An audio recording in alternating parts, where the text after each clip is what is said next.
Two trucks having sex. Two trucks having sex.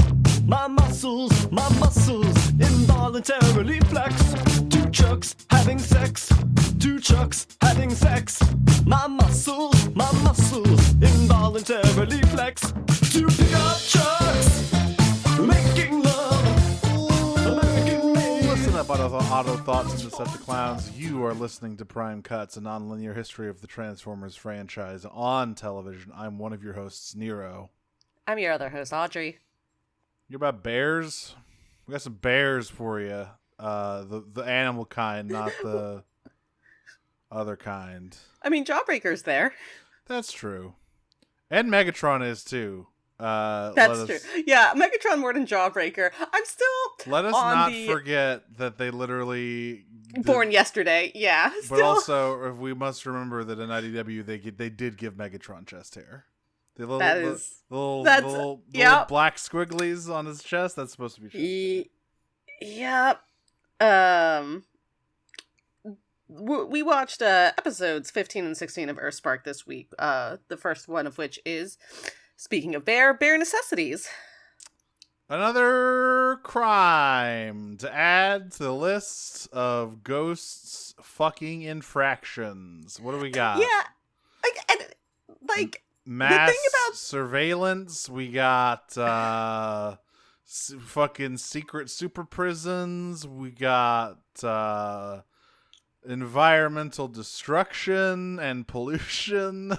The thing about this one as well is that it's actually not. We don't actually understand the nature of this crime. We just know it's a crime. They're just dumping like toxic waste in the woods.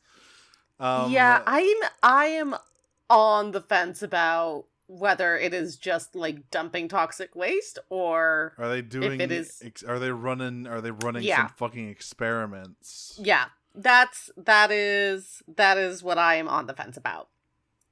It's a crime. I'm just not sure how malicious we are here.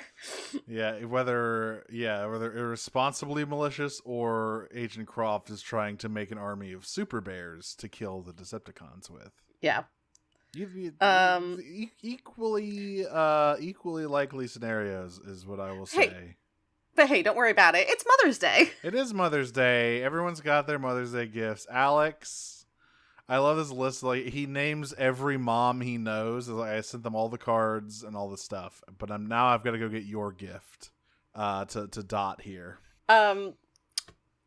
The kids have various gifts. Hashtag Thrash and Jawbreaker do a freestyle rap. It's not very good. No, he doesn't have bars, unfortunately. But he's got the spirit. So it is Jawbreaker specifically. Yes, Jawbreaker. Thrash musically accompanies him. Yeah, if you really stretch the definitions of the word musically and accompanies. Accompaniment, yes. And hashtag has a little, I think those things are called a launch pad. The little DJ things there you press buttons and play samples. Yeah. Nightshade, little mommy's child that they are. This is so funny, yeah. So, but there's a little clue at the very beginning of the episode, when Alex gets Dot her prosthetic leg, and she puts it on, and she goes, "It feels different. That's weird." Anyway. Yeah. So, Nightshade, overachieving little mommy's child that they are, has created a new high-tech prosthetic for Dot. But does not tell her about this. It's a surprise. Instead, they present that, what do they say? Like, I only recently learned about upgrades. Yeah. No, they don't tell her that yet. What they present as, I only recently learned about the ritual of wrapping things in paper and then tearing them apart. So instead, I just got you this hug. So, God.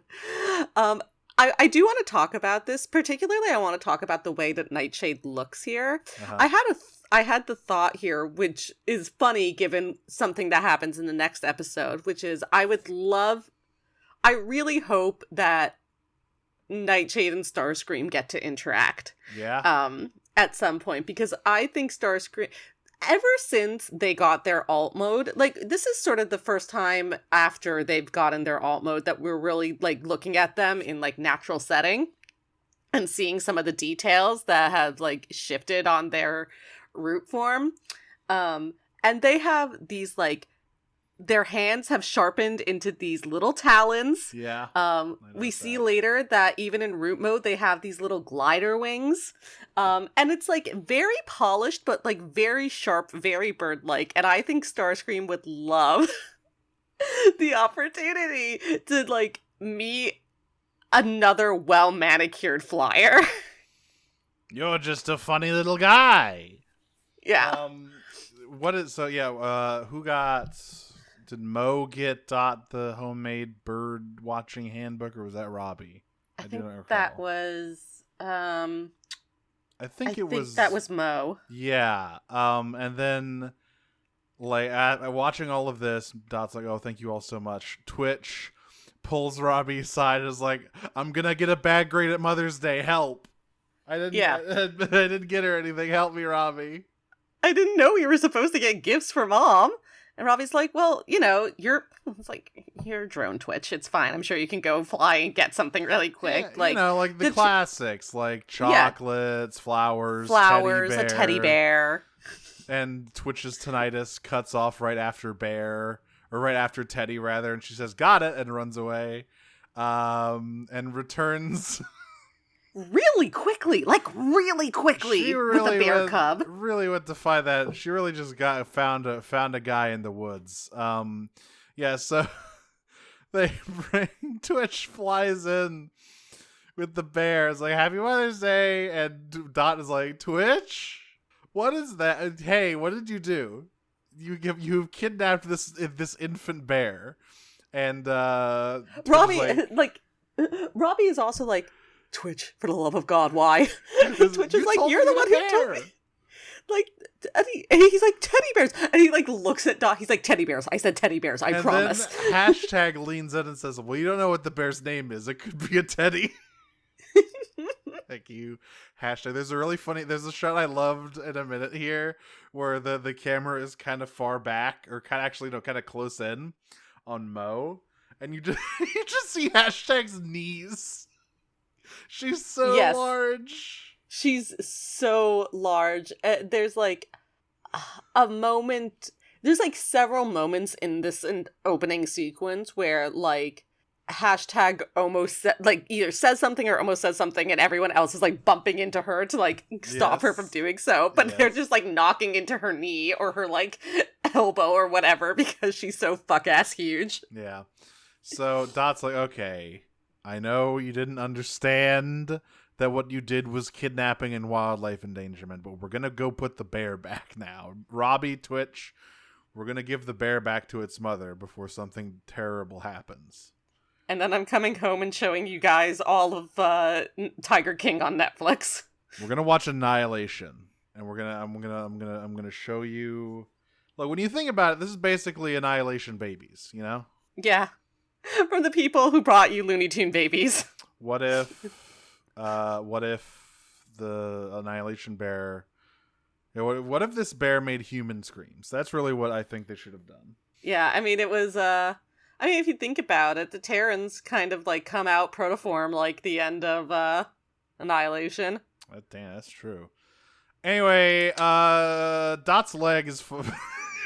Dot's leg is secretly upgraded because Nightshade is a sneaky little motherfucker. And it has some settings. So if you say party, it starts lighting up and playing music. It starts a disco. Yeah, it starts a disco.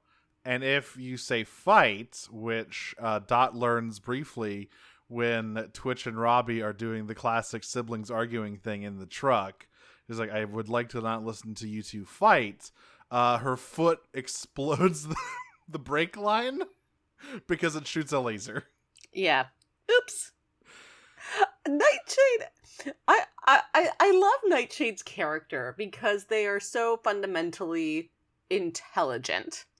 And, it's even, like, all the other characters comment on it. They are specifically, there's a specific line in the next episode talking about, like, their big brain. Yeah. And but they're very smart. They're very just, like, tech savvy.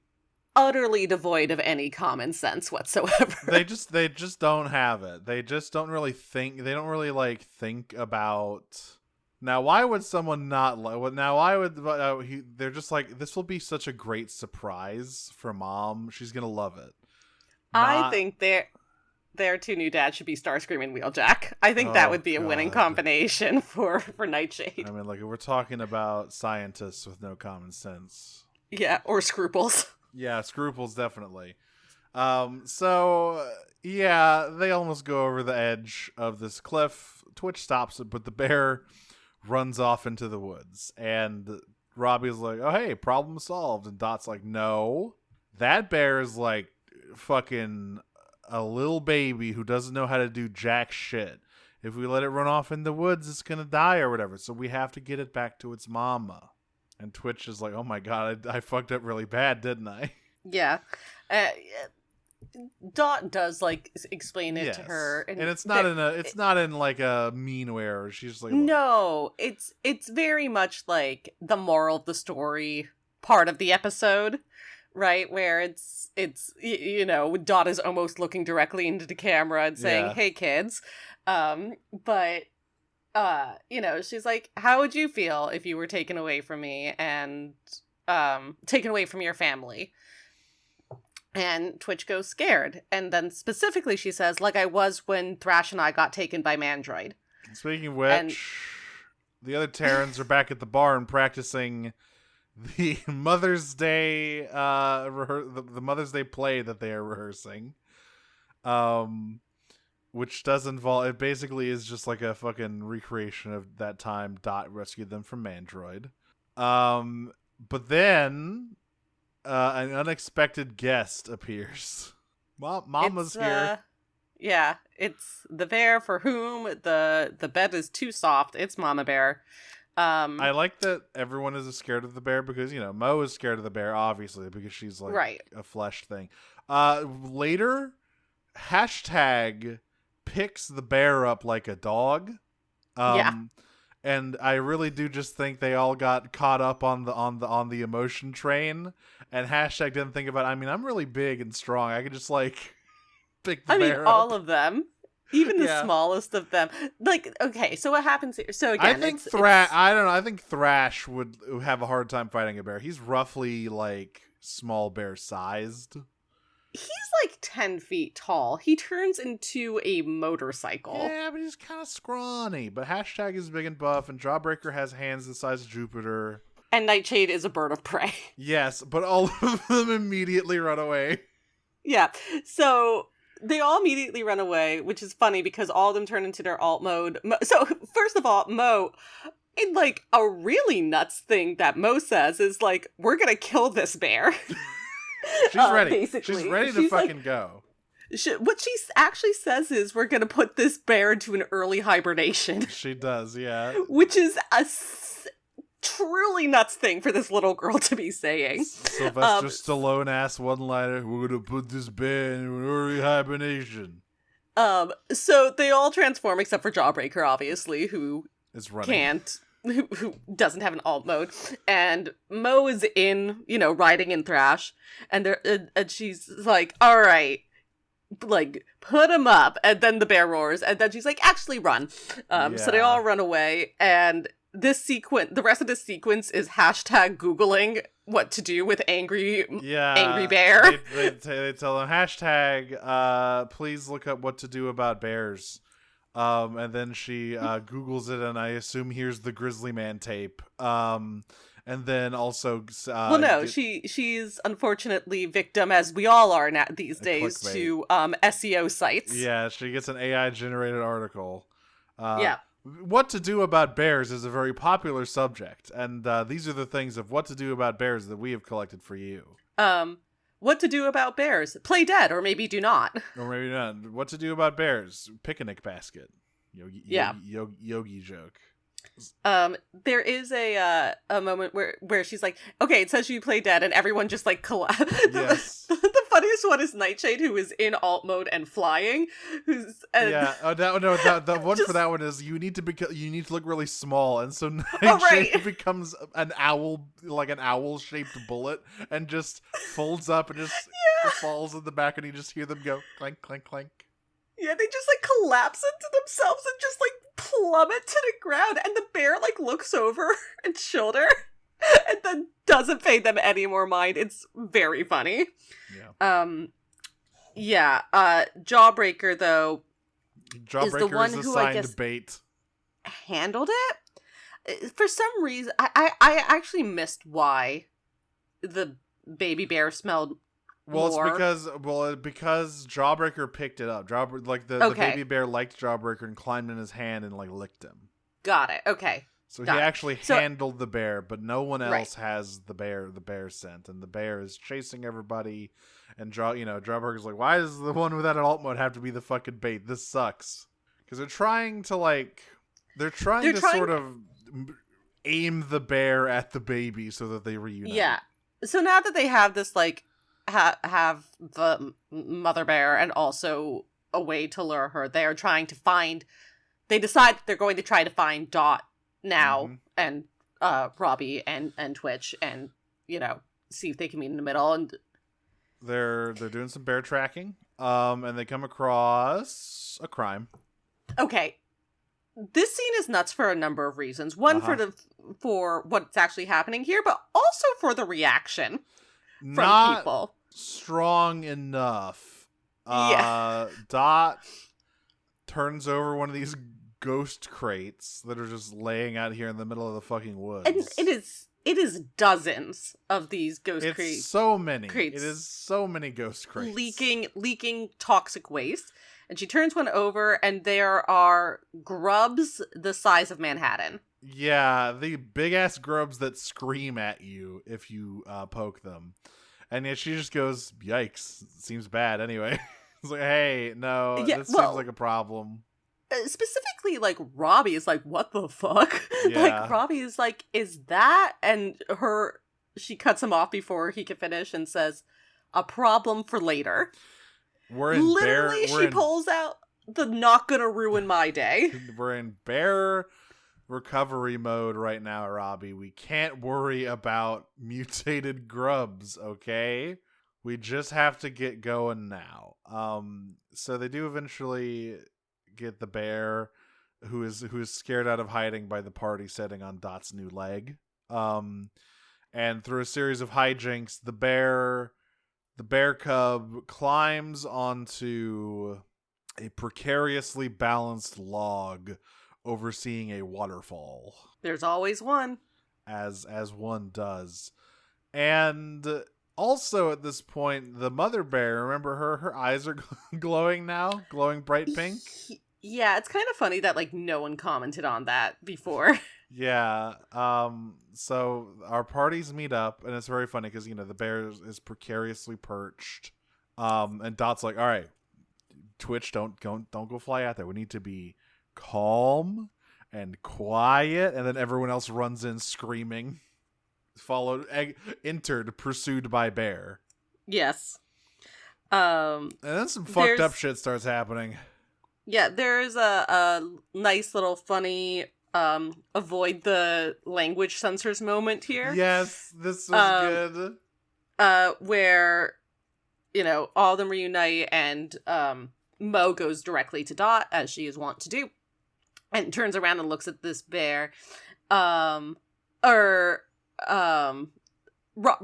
No, so Robbie's the one who starts it. But Mo finishes it. Yes. But I think Robbie's the one who starts it. That's bad mother. Yeah, that's one bad and Dot says mother. Because the bear's what's happening is that the bear is exploding with goo and growing tendrils and kind of melting and doing all sorts of things that generally brown bears are not supposed to do.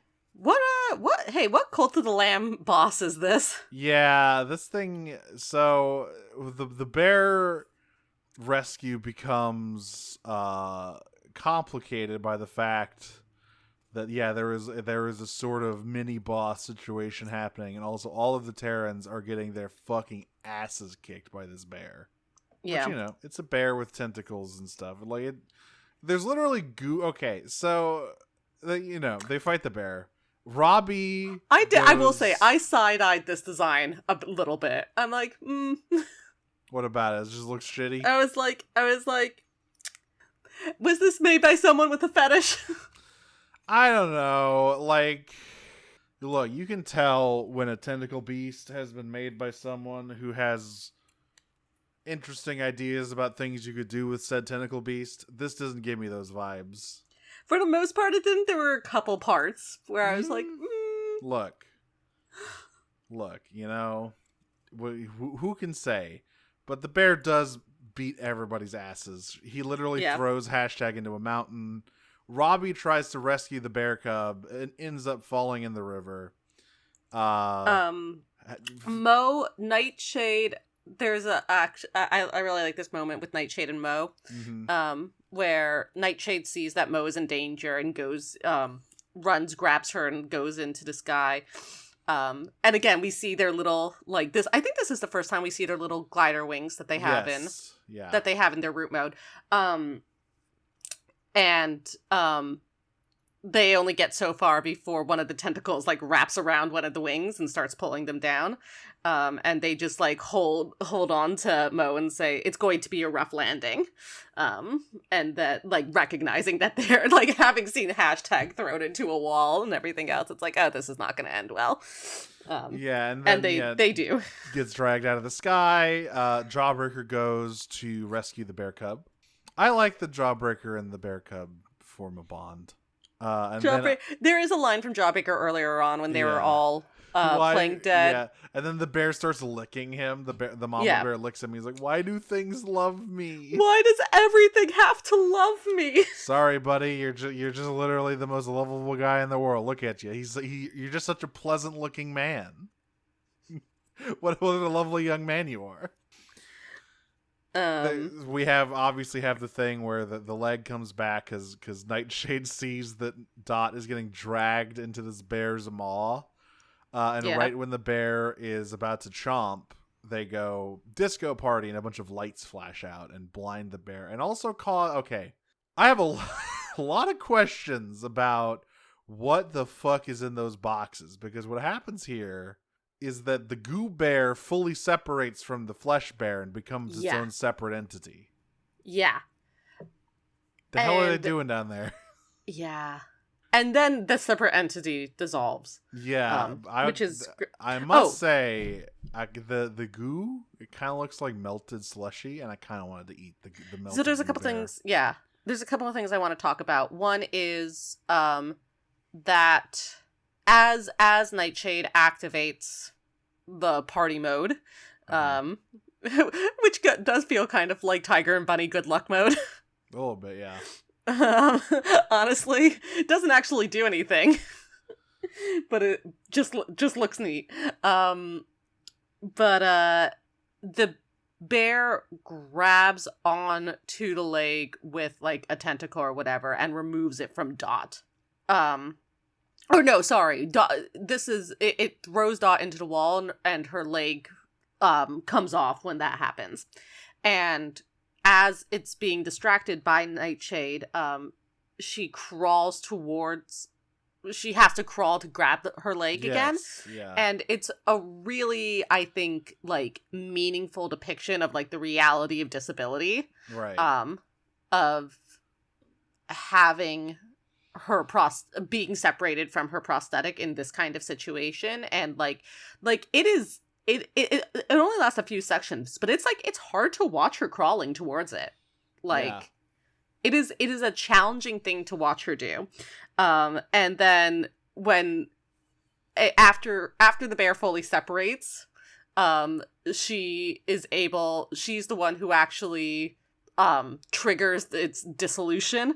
Yes. by saying Happy Mother's Day and then saying fight and blasting it with the laser. I think they should have bumped the rating up on this one just so she could have said Happy Mother's Day, bitch, and then yeah, get some of that aliens vibes in there. And the Goo Bear. Okay, so this is a new problem, by the way. The Goo Bear melts and falls into the river. That's gonna be bad. Yeah, we're gonna get some fucking sea monsters. We're gonna get the three-eyed fish from Simpsons. We are. Yeah, I'm really not sure where this is.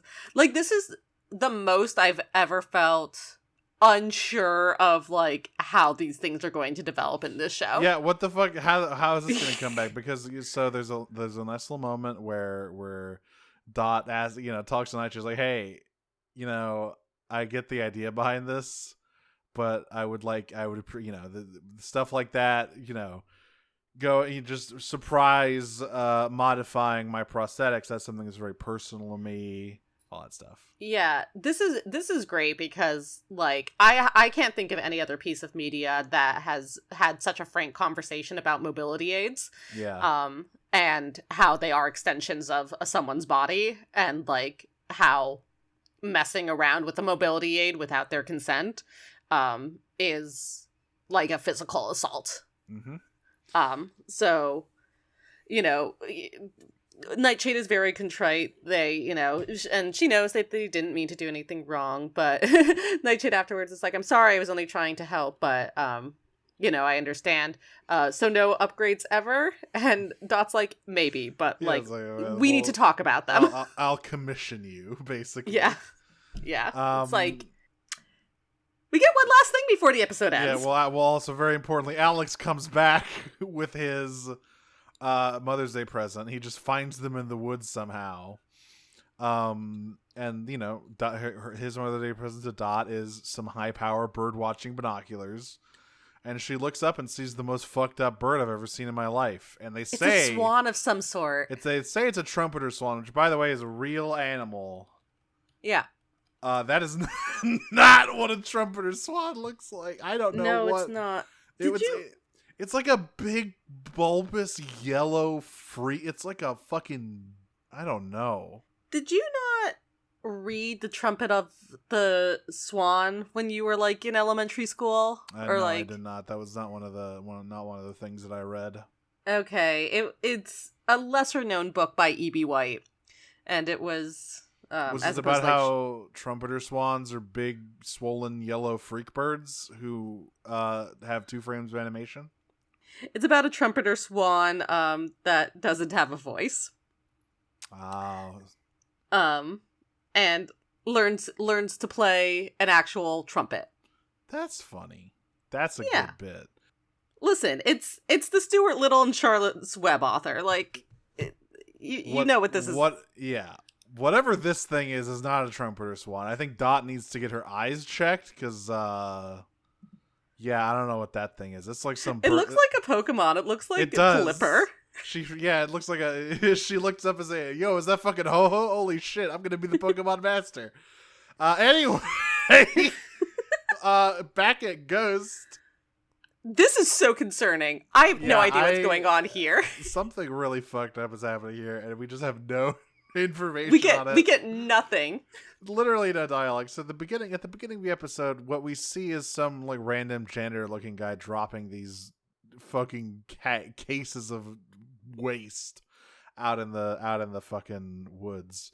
But then, surprise, he goes back to Ghost HQ, and it was all a holographic disguise. He was a ghost operative, and he walks up to Agent Croft, and they just give each other a look.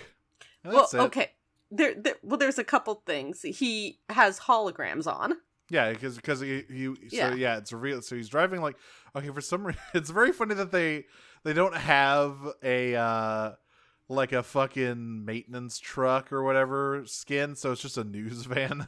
Right, it's a news van it's a hologram of a news van over the truck, and then it's a hologram of this random guy over this agent. Like a janitor looking dude. But yeah, it's one of the like creepy looking ghost like soldiers with the helmet.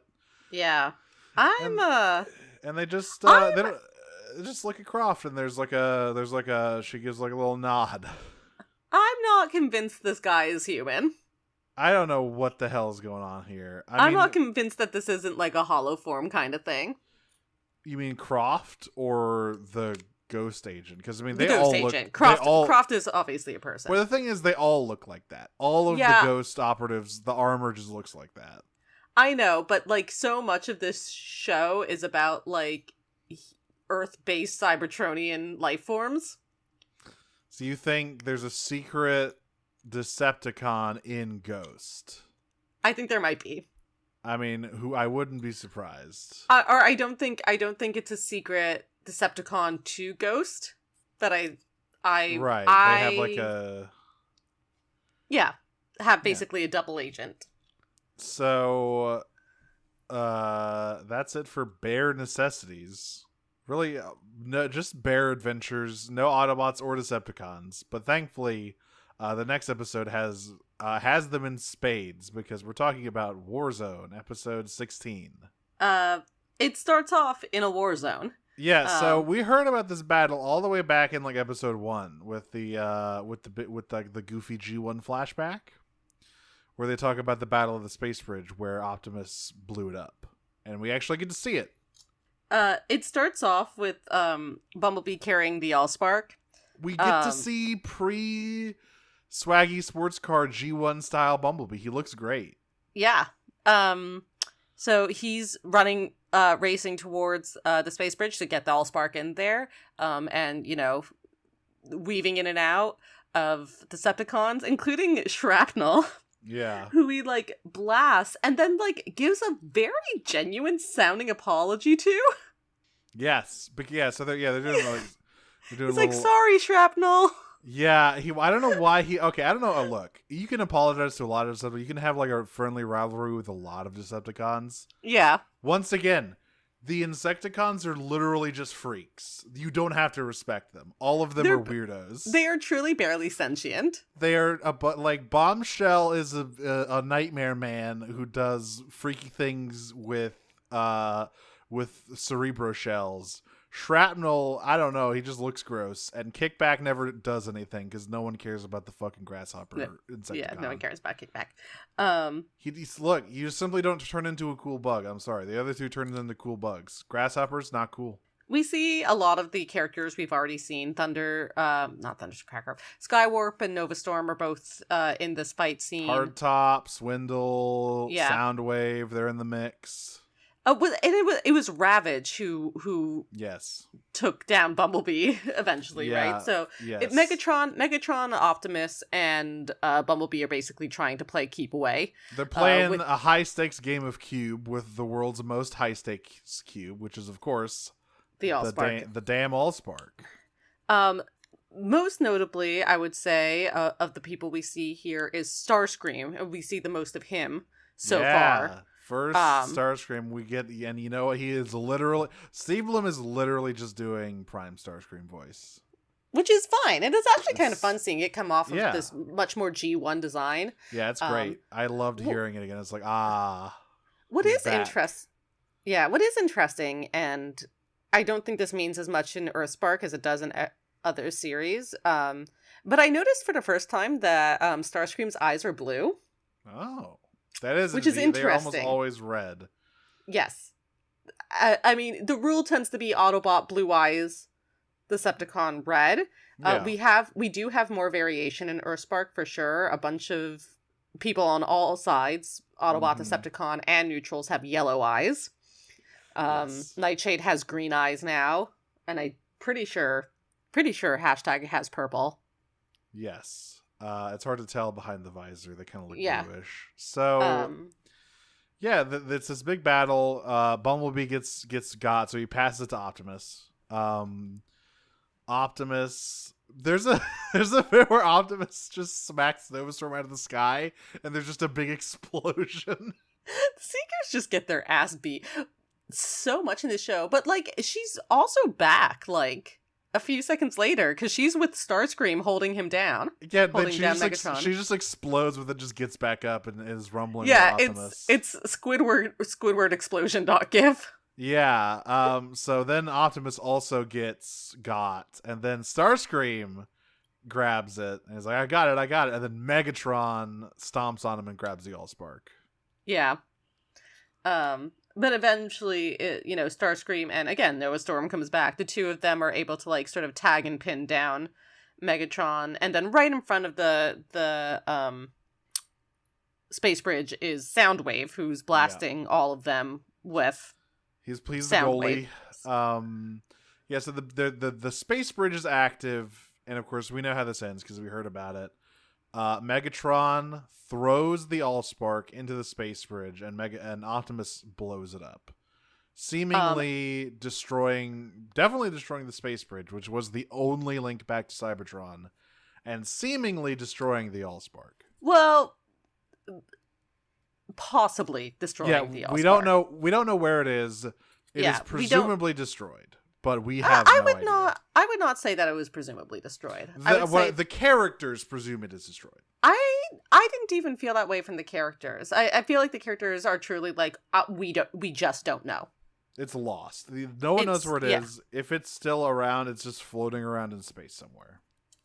Or it made it back, and we'll never know. Yeah, maybe Cybertron is back. Maybe it's like there's literally no way to tell because they severed the only link. By the way, I hope you like this sequence because we see it 2 more times in its entirety in this episode. We love, and it's not even really a Rashomon thing where we see we only see one little detail change, which is Starscream trying to catch the Allspark. Yeah. And then we transition from this to the Terrans and the kids LARPing. LARPing their words, not ours. Yes, hashtag literally does call it LARPing. Yeah. They're LARPing the fucking Battle of the Space Bridge, which at the memorial. At the Space Bridge Memorial, and Megatron is not terribly pleased with them. I am really glad though that based on, my thoughts in the previous episode that Nightshade is like, "No, I'm supposed to be Starscream." Yes. I'm the one who can fly. Yeah, because hashtag says that she wants to be Starscream, but I mean, it really only fits. Yeah, and Nightshade's like, "No, I'm Starscream. We've been over this." So, Megatron, tells him, like, yeah, sorry about that. Just this place just puts me in a bad mood. It's got a lot of bad memories here. A lot of people died. Robbie and Mo are like, yeah, sorry about being culturally insensitive. Or we know this was like a bad time for you. Hashtag bless her. This is where she just says the word LARPing. And she's like, all right, I get how you're like bummed about us like LARPing this big battle where a lot of people died but like if we're not here to do that, then why are we? Why did you ask us here? And he's like, field trip. Yeah, we're going on a little field trip. And Thrash, you could tell Thrash is immediately a little annoyed with all this. Everyone else is eager to learn, though. By the way, I think it's very funny that they call him Mr. Megatron. Mo calls him Mr. Megatron. I just love that. And Twitch does. Yeah. As well. That you guys like some Megatron and Twitch stuff? We got it in here. Oh. Oh, it's so good. Oh my god. Why does Twitch have the best relationships with everyone in this show? Don't answer. It's because she's the best character in this show. Because she's the best character. So Megatron brings them to like the main memorial, and it's like this is nuts. It is straight up the Vietnam War memorial. It is the Vietnam War memorial. It has the big monoliths, but they're all in Cybertronian. They're all in Cybertronian text. Yeah. And they're in a semicircle as opposed to like slabs in a line. But like the center of it is a big holographic display that brings up a big thing of the Allspark. And this is where I lost my shit. I popped big because on the Allspark they literally look exactly like the spark flowers from IDW1 from the Necrobots planet, which is a big thing. And they are, to be clear, like the same. They are the same thing. They're like very explicit what they are. Well, they're okay. So they are representational of someone who died. Yeah, Right, they're not the representation of someone you killed. Yes, which is the big moment, the big page in IDW where Megatron goes to look at his statue, and it's just a endless field of spark flowers. But these are called remembrance flowers, and they are a little bit of the soul of everyone that died here. Autobot, Decepticon, and human. He makes sure to go say that. And yeah, there's a little bit here where Twitch just goes up to hold his hand while he's talking about it. Yeah, and he gets lost in the memories. He's like, oh damn. He's talking about why he changed sides, and he's like, he eventually realized that, like, the Allspark is, as it usually is, the sort of lifeblood of the planet, right? It is the creator of life. And this war over it, he realized that, like, we are driving ourselves to extinction over this. And whoever has the Allspark gains the ability to basically win the war, because you can make infinite guys with it. As we see shortly when somebody shows up. Because we got a new guy. We got a new guy here, and I like to see him.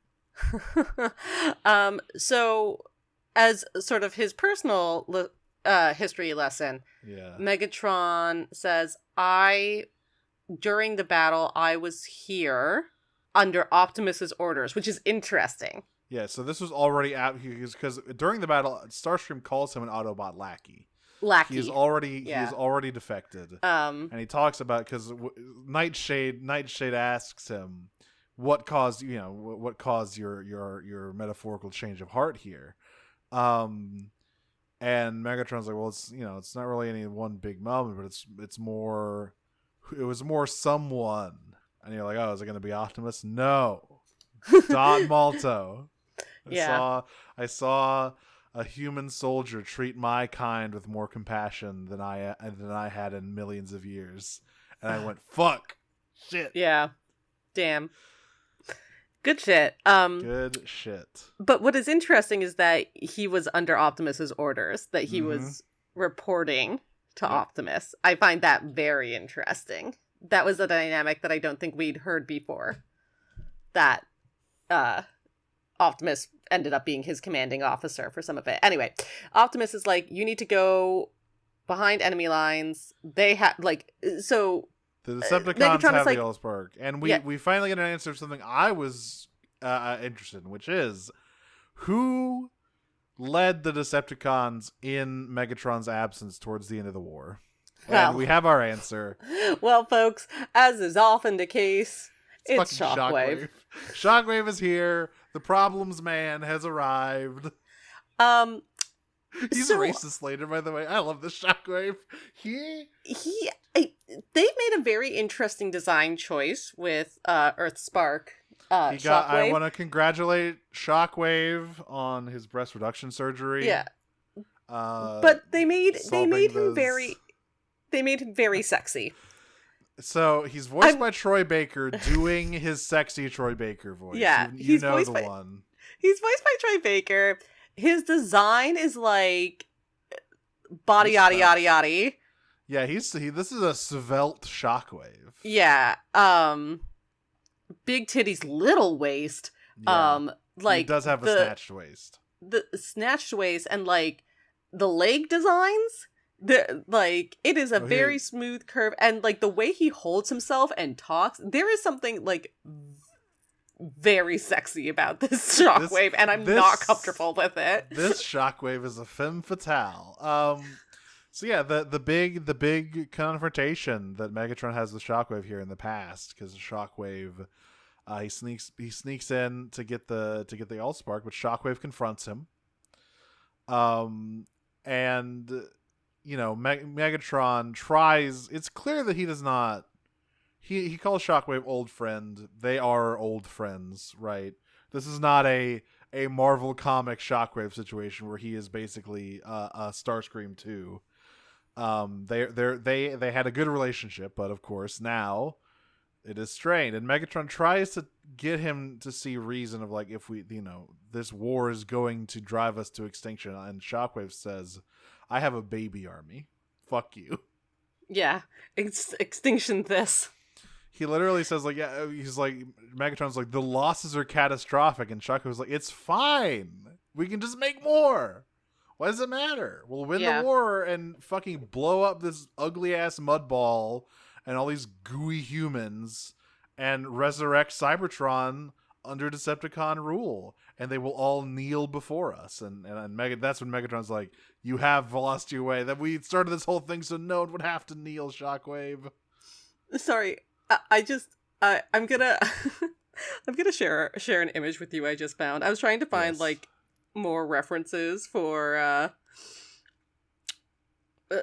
how he looks in this series for Sexwave.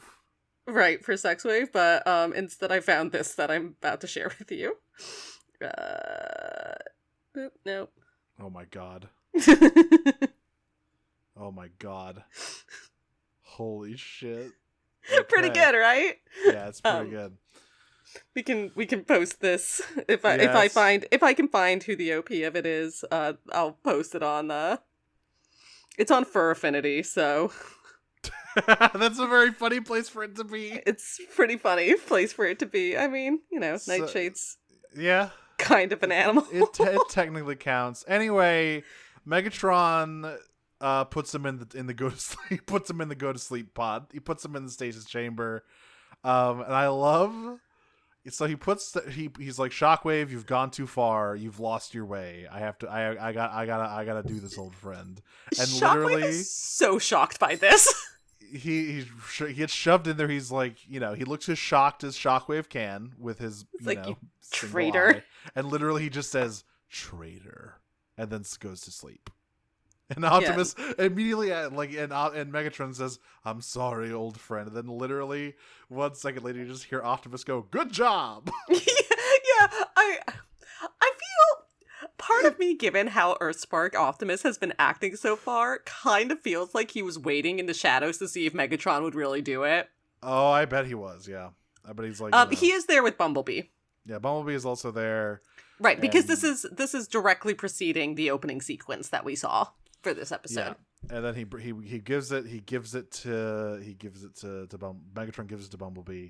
They are going to return it to Cybertron, but the Decepticon attack causes them to rethink their plans.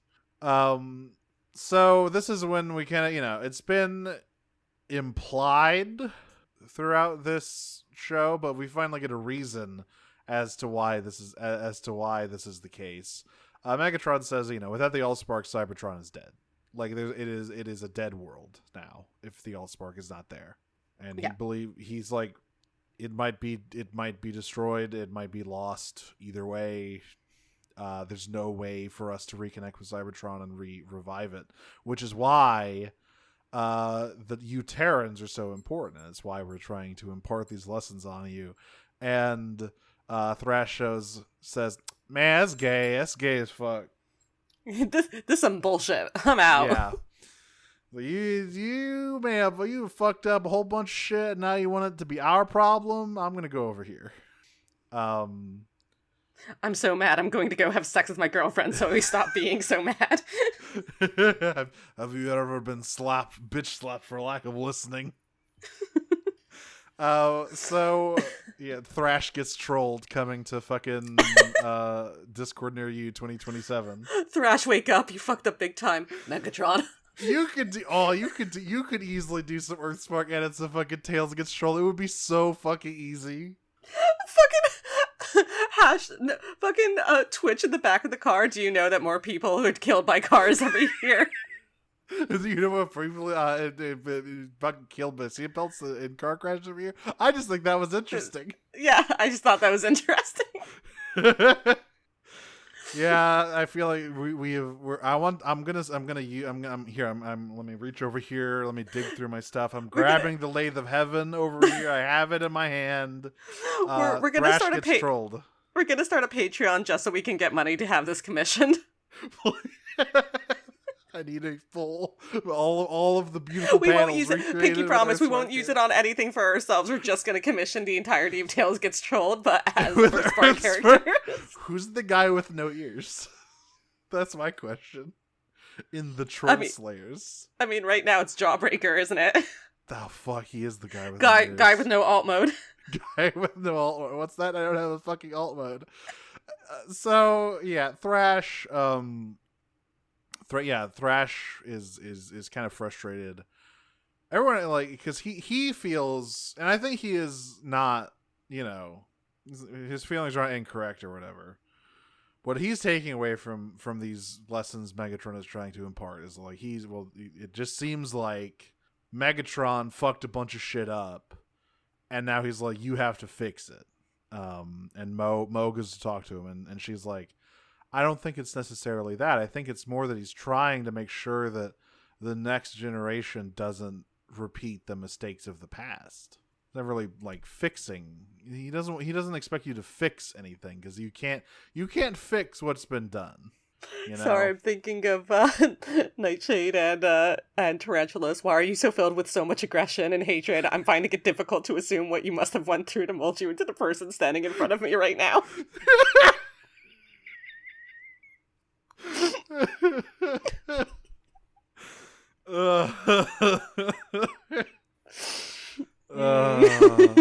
Man. All right.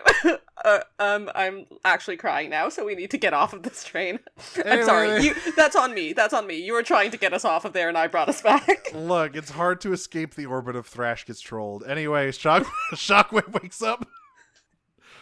He just nothing wakes him up. He just the pod just sucks. Yeah, so this is sort of the issue that I have. So I was saying to Nero before we started recording that these are probably, as a pair, my least favorite episode, or the episodes I've been least interested in. I shouldn't say least favorite, but like the least interesting episodes to me. And the issue with this one is that like things sort of just happen. Shockwave just shows up. Yeah, I agree. I like all of the other shit. I love the stuff with Megatron and the kids. Yeah, 100%. Shockwave waking up is just like a thing to give us a third act. Basically. I mean, so again, his base or whatever is directly underneath where the space bridge was. So he's in like the space bridge control room, I guess. Yeah. And, that's where the stasis pods were.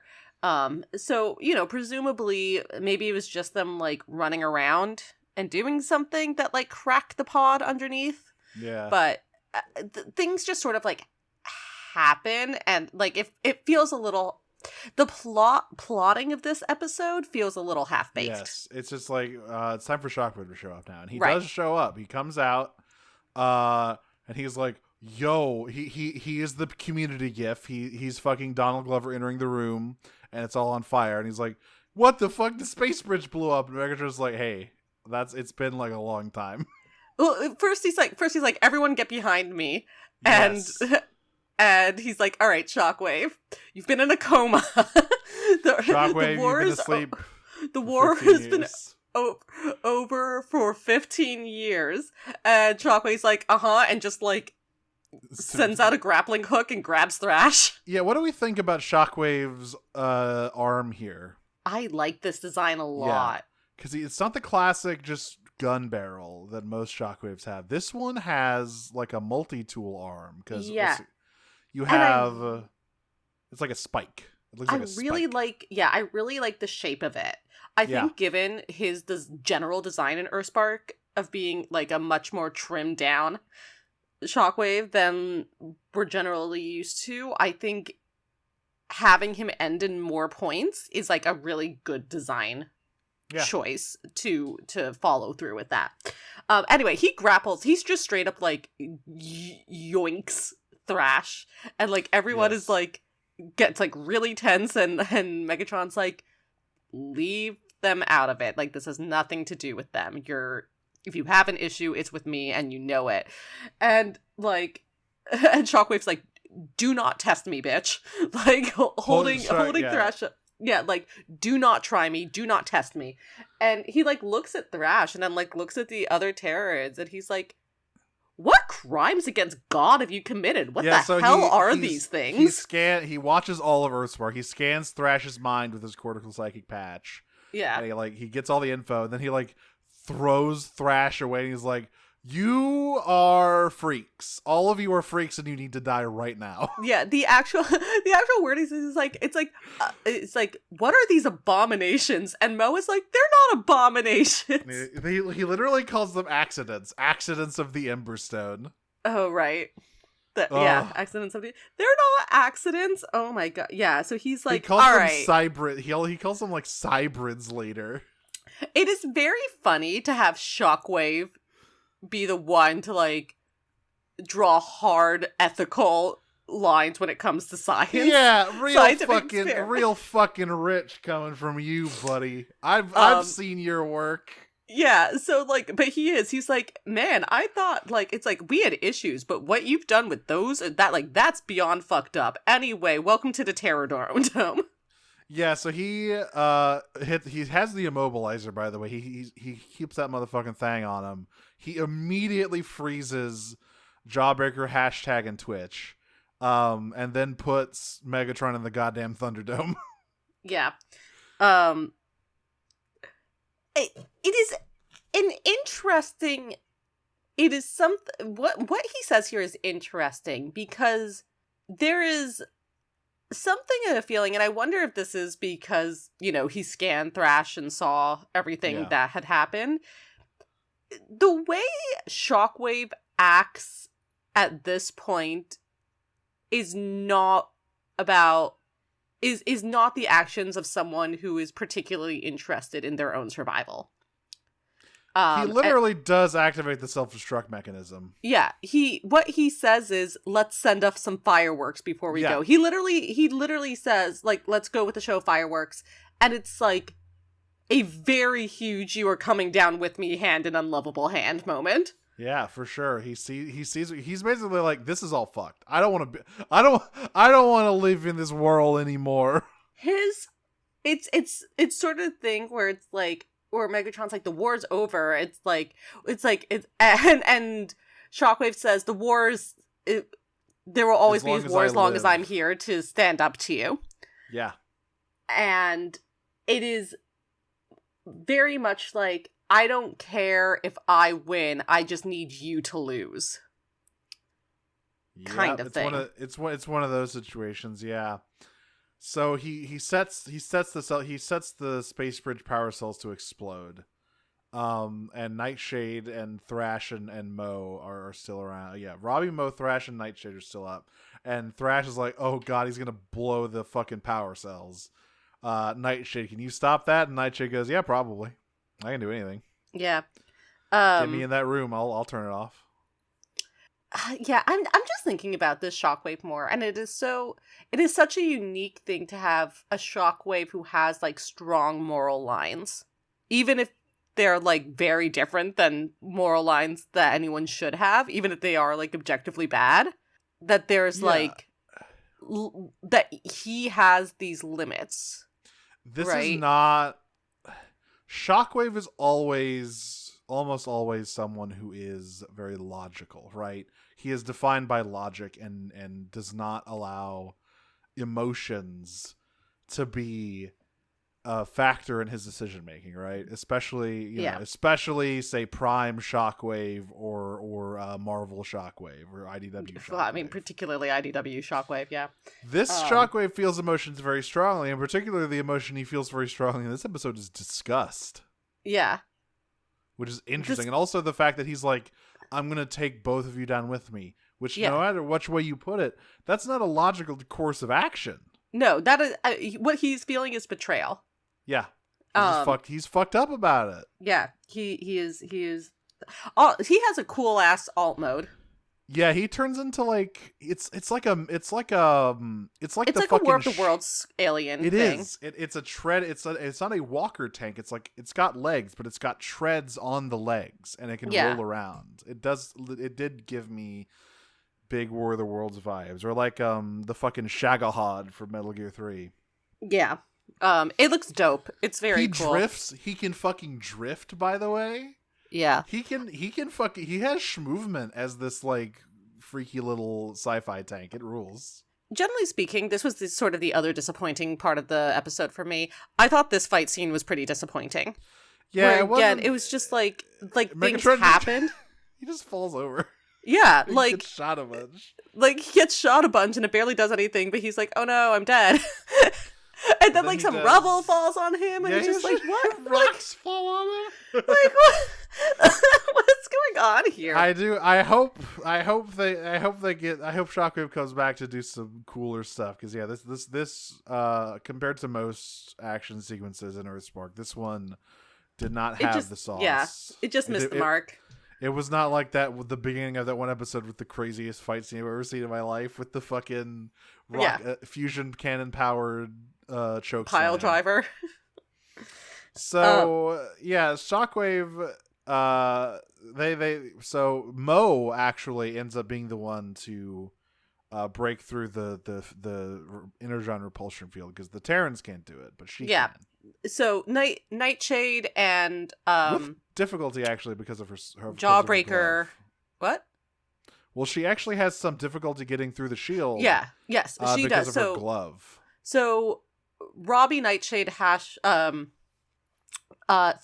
and Jawbreaker head down into the base. No, they're all of the other three Terrans are still frozen.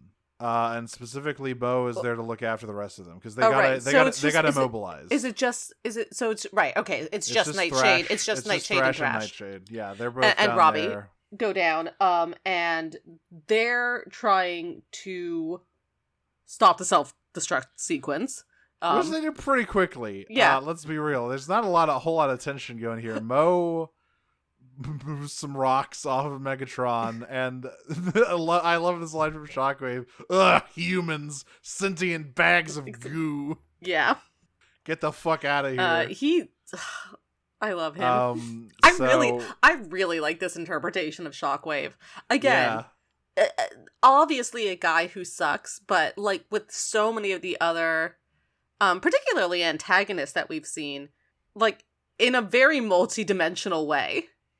He's a type of villain I really like, which is a villain who is shitty, but is principled about things and believes in those principles, even if those principles are not good or correct. But he will stand by them till the day he fucking dies. More than just like a series of personality traits painted onto a character, but is like an actual person. So that is nice to see. It, I think some of it goes back to Earthspark's I think pretty high regard for G1. Where the Shockwave was very emotional. Yeah. Females. So there's also a little bit of IDW Shockwave in this guy. Specifically, a lot of the stuff about like he wants to rebuild Cybertron in Decepticon power, and his disdain, his disdain for the Terrans of like you are not. Yeah. He basically feels like they aren't Cybertronian. They're like you're an affront. Yeah. To what I stand for. He's a little bit of a supremacist. And we know Shockwave loves him some Cybertronian empires. IDW1 Shockwave specifically. He literally invented that shit. You wouldn't invent an empire. Watch me, bitch. And I'll do it all in a fursuit. You wouldn't invent religion. I'm gonna kill the centaur, skin him, and wear him for 5 fucking million years. Check this shit out. God. You wouldn't do this on concrete. Anyway, check out my 8 million year plan to make Starscream into a patsy. Literally, it wasn't even his plan from the beginning. He accidentally got sent back in time and was like, I can work with this. Yeah. Let me cook. Let me cook real quick. Hang on. Or real slow as the case may be. Yes. While I wait for our species to be born. Let me cook real gradually. Let me invent the devil real quick. That'll be good. Anyway, speaking of respect for G1, Megatron literally pulls the Optimus killing maneuver here. Yeah. Where he does the fake out and then grabs the gun. And then he just shoots Shockwave Mobilizer, and that's the end of it. He falls through the floor, and then Shockwave's inert body lands right in front of Thrash, who said, "Holy fuck, I shit my pants." Yeah, literally. He's like if I wore pants, I would have had to change them. Yeah, it's Thrash. So yeah, the Ghost takes the brand new Shockwave statue away. I wouldn't trust them with that personally. There's like layers of how bad things are getting here. It turns out there's like no good group. And in fact, like rogue Decepticons might be the biggest group of like free acting agents who are trying to do positive things, which is also incredibly something to say, huh? Like, I feel as though Breakdown from the previous episode is like a little bit more heroic than Optimus himself right now. Oh yeah, for sure. But like, even if you look at the actions of the like, you know, again, like you look at Tarantulas, you look at like, it's like these are not bad people. So many of them are completely correct about what's fucked up about Ghost. And granted, Shockwave is not completely correct about anything, but you know. Though to be fair, I will say, to be fair to Shockwave as well, he doesn't know. He has not been around for the post-war period. He doesn't know what Ghost is. He's like, wow, you guys are fucked up even for me. Or he's like, can I join y'all? Yeah, I don't know. No, he would never do that because he would never work because he hates humans. He would never work alongside the sentient bags of goo. Yeah. I do like there's a line here in Shockwave's fight with Megatron where he says, "You think you can start over with these lower class cybrids?" And Megatron like just roars, "Class? You've learned nothing," and starts beating the shit out of him. He's like, "Brother, we did not launch this revolution for you to be talking about class to me right now." Yeah. I'm going to slap that eyeball out of your head. Keep the name of my union out of your mouth. And there's there's a little moment that the Terrans have with Megatron where they're like, if we're gonna be hashtags like if we're gonna be the shining hope of the Cybertronian race, we'd kind of like some advice about that because we don't really know what to go where to go from here. And this is, I have Megatron's dialogue right here, verbatim. He says, "When the day comes for you to emerge from hiding, expect harsh words from those who do not understand. Stand up for yourselves, yes, but remember, do not let your disagreements divide you. The Decepticons and Autobots could have accomplished so much more had we remembered that. Do not do what we did. Do better." This show's fucking good. And it zooms in on the logo of the Space Bridge Memorial, which is a Cybertronian and human hand shaking hands there. By the way, do you know there was a really big deleted scene from this episode? No, what happened? Do you remember when Soundwave got captured and he let Ravage loose? Yeah. They were going to follow up on that because that never comes back. Just telling you right now, that shit never gets brought up again. Well, season 2. You never know. There's supposed to be Starscream in this, like actual present day Starscream in this episode, talking to Ravage. Well, I eagerly await his further appearance in this show. Oh my god. Okay, hang on. From the wiki, a set of deleted scenes for this episode would have continued the Ravage infiltrates Ghost plotline set up in Decoy, with Ravage stealing a remote control device from Ghost's evidence locker room and bringing it back to Soundwave and Starscream. Starscream then activates the device, which is what releases Shockwave instead of just the wear and tear of age causing his pod to malfunction. So the Shockwave's release would have been much less inexplicable. Like something else would have happened. So yeah, that's fair. Also, apparently, this would have confirmed Ravage as a girl in Earthspark. Feminism. This infiltration cat is girl boss.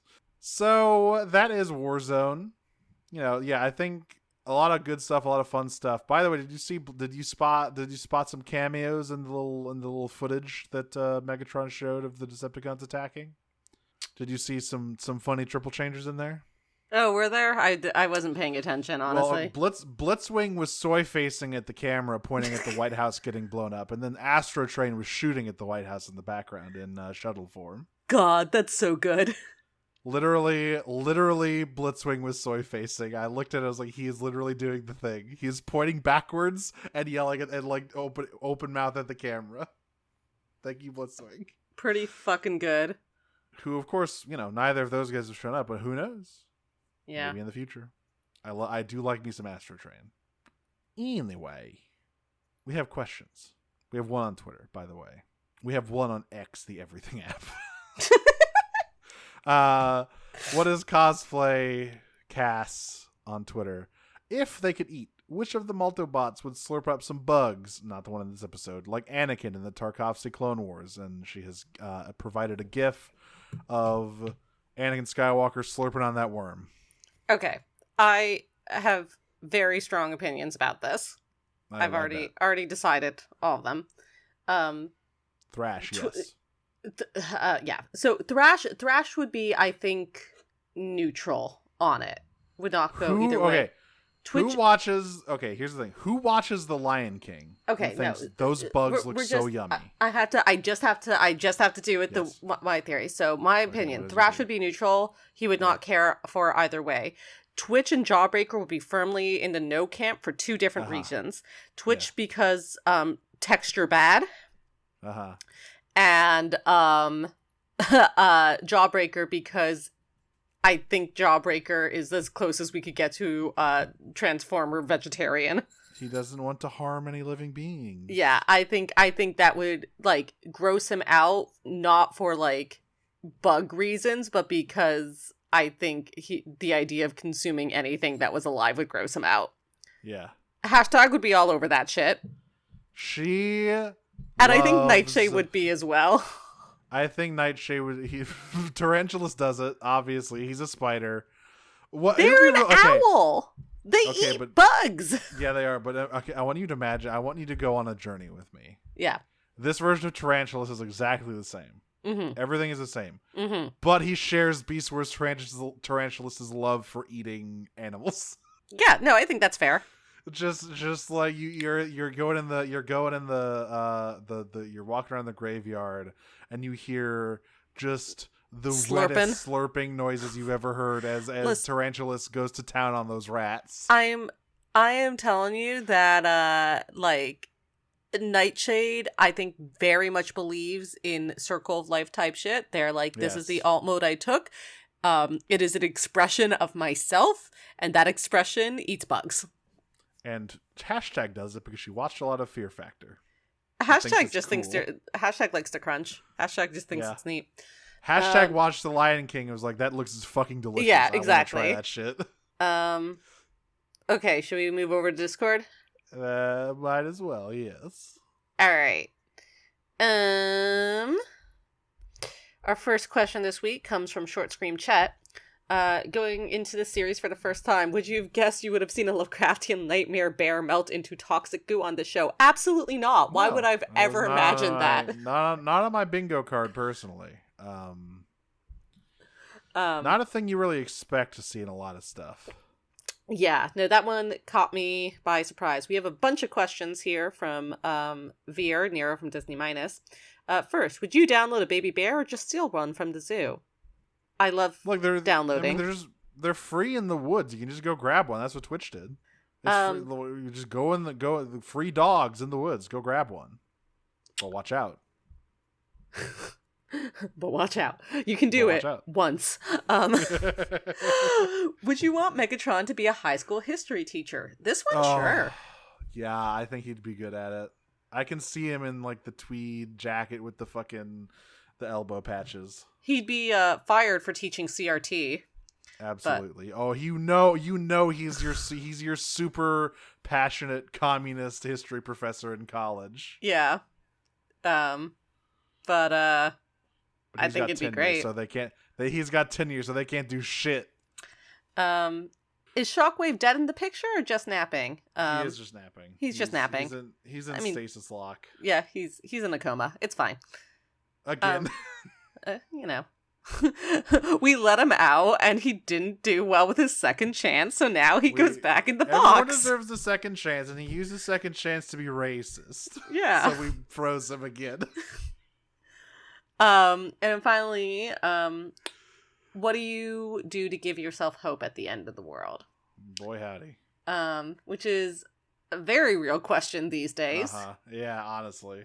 I mean, mostly I, try to spend precious time with friends. Mm-hmm. I podcast.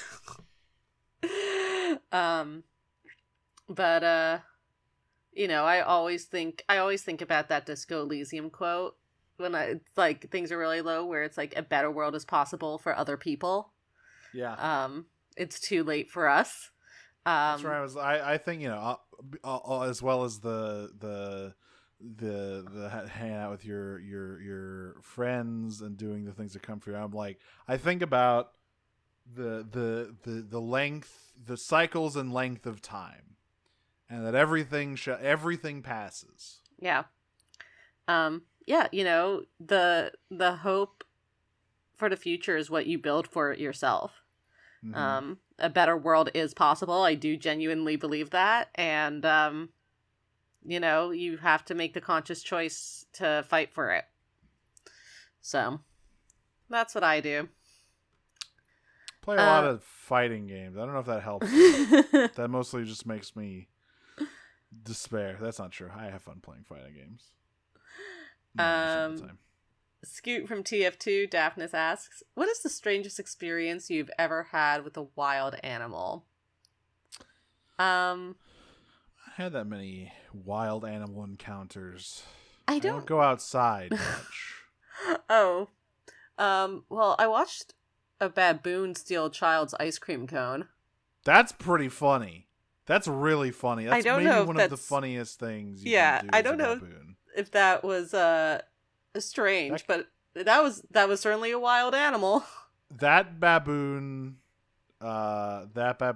is a king. That baboon is funny as fuck, and I want that baboon to know that. I've encountered turtles from time to time. I get maybe I think when the most impactful things I had. I'm not sure how you count strange. But in this situation, one of the most impactful things I had was when I went on safari when I was studying abroad in South Africa. It's, you're in these parks that are just like acres and acres wide. And there is camps basically set up. That is where you stay. And the camps are basically separated from the rest of the park by wooden fences. It's not pretty significant, that big a deal. It keeps the bigger things out, but there's a watering hole and all that stuff. And the animals are most active when it's dark out. So you go at dawn and you go at sunset, and in between that you just sort of had time to sit at the camp. And I was sitting at the camp and I couldn't remember. I think I wanted to get my phone charger or something. And so I was walking back towards my tent, and there were these just three huge Nyala standing in the middle of the path inside the camp. What are Nyala? Nyala are, you should go Google them. They're spelled Nyala. They're very large antelope. Fun fact about Nyala is that they are the line from the smaller side. They are the largest antelopes to use ewe and buck as opposed to cow and bull. These guys have fucking badass horns. They do. And I was able to slip around them and get into my tent and grab the camera and get very close to them. Wow. To take photos of them on the way back. And that was, I don't necessarily think that was strange, but it was, these were truly wild animals, and particularly wild for me, who had never been in Africa before, and never seen anything like them. And to have these huge antelope, just 3 of them on the path, and be able to get that close to them, Yeah, it seems like amazing. Their horns and their general markings kind of remind me of the forest god from Princess Mononoke. Yeah, they have like these really interesting white markings on them. And it was also just me. Like everyone else was back in like the sort of public areas of the camp. So it was like just me alone with these like magnificent animals. And it was like that was just to be there, and like obviously I didn't touch them, I didn't get too close to them or whatever, but that was I remembered a couple of animal encounters. Number one, when I was a kid, a big ass fucking snake appeared in my friend's front yard hanging from a tree. That one might not have been wild though. That might have been an escaped pet snake, but it was a big snake. It was like a fucking, boa constrictor ass big old snake.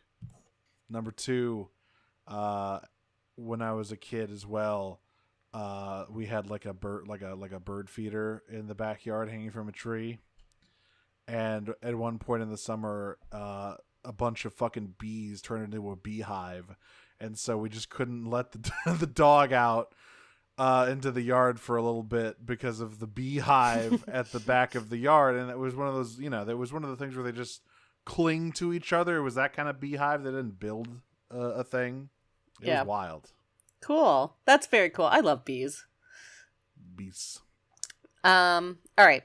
From Sidewiner, Sabrina, if you could augment a body part, what would it be and how would you augment it? Well, given that my vision's getting worse, I would like eyes.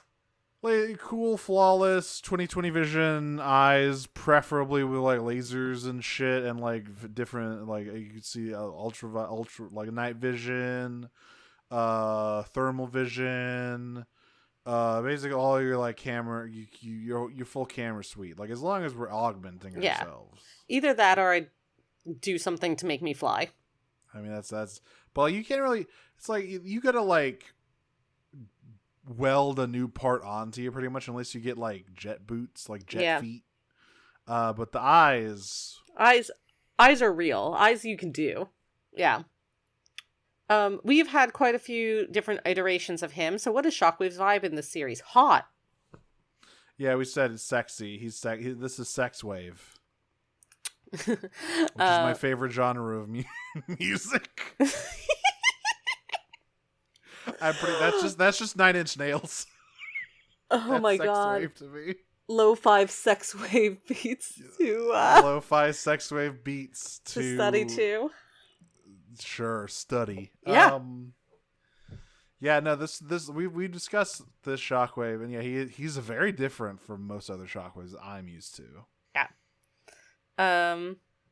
I do like big genius Terminator Prime Shockwave though. I do like that Shockwave a lot. He works out at the gym and the library. Wow, where do you work out? Both. It is only logical to not skip leg or arm day and not balk at your studies. Perhaps, Starscream, if you did not skip out of the gym, you wouldn't be such a skinny little twink bitch. It is only logical. Maybe he's proud of being a skinny little twink bitch. Ever think of that? Maybe that's what keeps him alive. This is logical. Sneeper from TF2 Ajax asks, what would be the coolest wild animal to have as a pet? For simplicity's sake, just assume you could get whatever you would need to have it be happy. Capybara. I want a capybara. I love those fucking things. I will get, assuming this question includes all of the things you would need to make that animal happy. Capybara. Elephant. Ooh, God. For practical reasons. What is practical about the elephant? You can ride it. Okay. People do all the time in South and Southeast Asia. True. You can ride it. It is a beast of burden. Very smart animal. Yeah, they're smart, and I mean, like, that's the thing. Like, they are both cool and practical. You fire your gardener. Just have the elephant do the things like spray water the flowers with its big ass trunk. And I don't know, man. I just love megafauna. It is crazy that there is an animal that large. Yeah, the I think about that and like the giraffes and moose and any of the other like Yeah. remaining megafaunas. Like, you're a large animal. It is just nuts that like this planet still has the capacity for life that large on at least on Earth, on like, ground as opposed to in the ocean.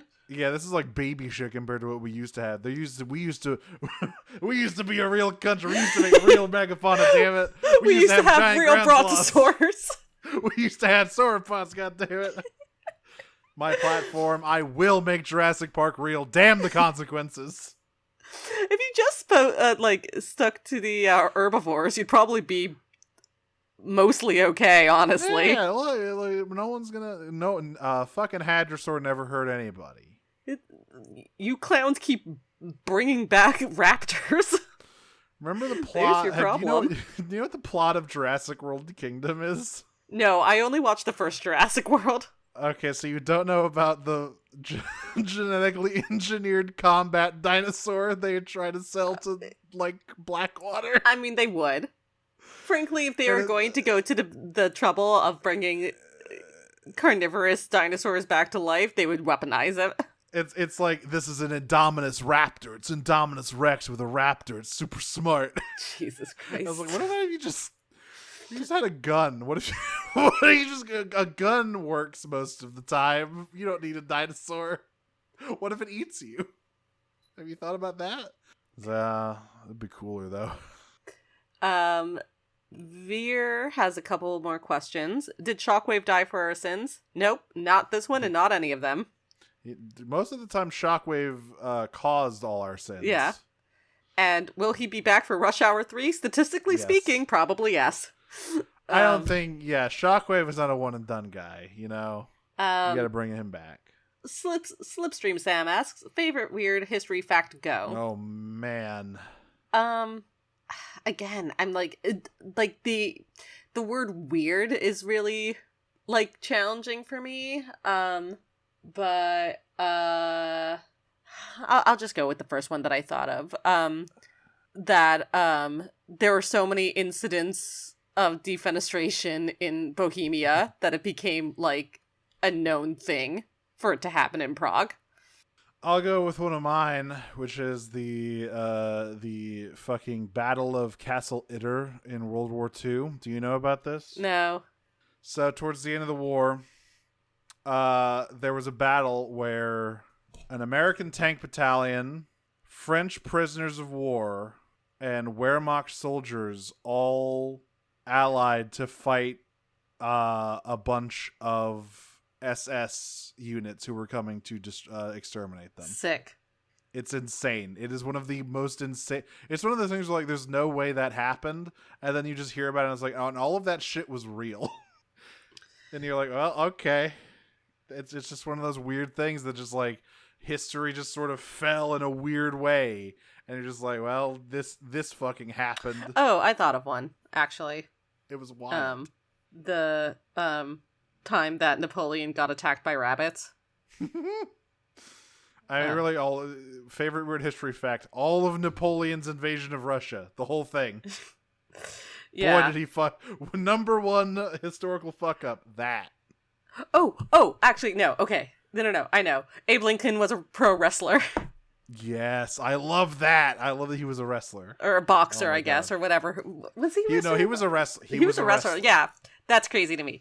Okay, that's a good one. One of the big sources of, like, was Abe Lincoln secretly gay historical theories, of which there is not insignificant evidence. Yeah.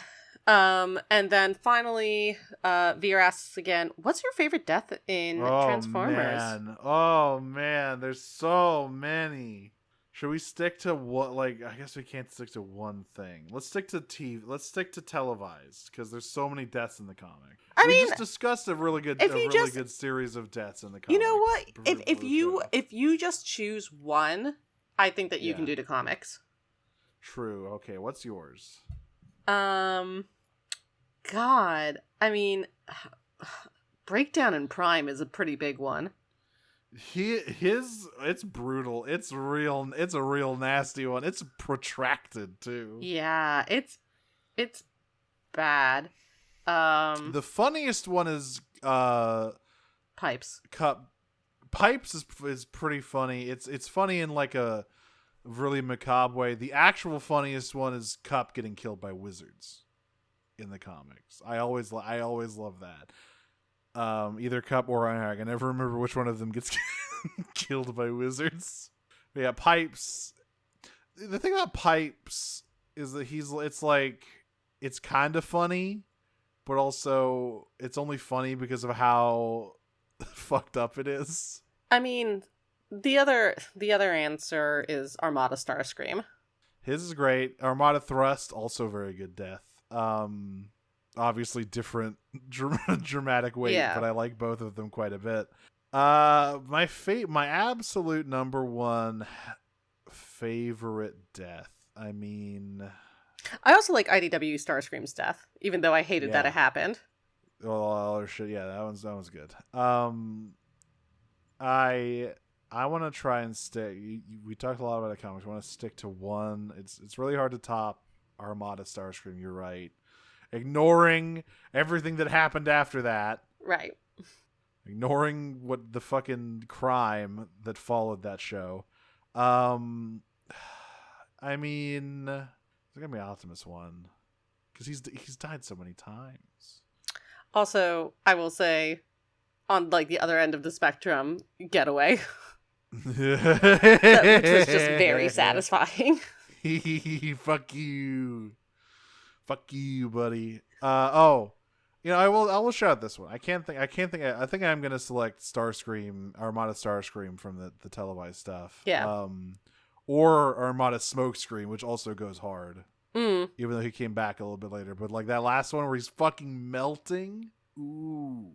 But I think one of my favorite deaths is also an IDW one. It's Starsaber killing Atlas. Oh shit, yeah. He crushes his fucking heart and said, "Primus hates you, brother." Starsaber's death is also pretty good when it happens too. He gets fucking Metal Gear Rising revengeanced by Cyclonus. Yeah, look, there's a lot of cool deaths in this franchise. Yeah. God, Getaways was so satisfying. It is. It's really, really satisfying. What a shitty way to die. Rest in shit, asshole. Yeah, get fucked, loser. Get fucked, asshole. Get devoured by that Ouroboros, asshole. Yeah, I am that Grant Gustin fucking peace sign in front of the grave for that dude. All right, that is our final question here tonight for Prime Cuts, where of course you can find us on Twitter at Prime Cuts Pod. You can find me at Dragon. Let me get it right this time. I believe in you. Smoocher on Twitter. Dragon Snuggler on co-host, and Cyclonus with a 5 at the end on Tumblr. I've got other podcasts. I've got Talk Cycles, the monthly animation podcast to do with Jane, and Radio Free Heidelin, the monthly Final Fantasy XIV podcast and weekly Final Fantasy XIV streams I do with her every Wednesday. Both of those can be found at co-host at Talk Cycles and at Heidelin Radio. Great. I'm Audrey. You can find me on Tumblr, Twitter, co-host on Blue Sky, Optimum on Prime. You can also listen to the other podcast I do called Pot of Greed, which is about Yu-Gi-Oh! And we're in the middle of Yu-Gi-Oh! 5Ds. Plot. Wild to have a Yu-Gi-Oh! Show with Plot again. I've also been cast in a radio drama that I'll hopefully have more information about for you all very soon. That's me. So D stands for damn, there's Plot. 5 of them. Wow. I'm gonna bring you down with me hand in lovable hand, transform and roll out. I am going to walk into the woods and score a cool free dog, transform and roll out. Peach.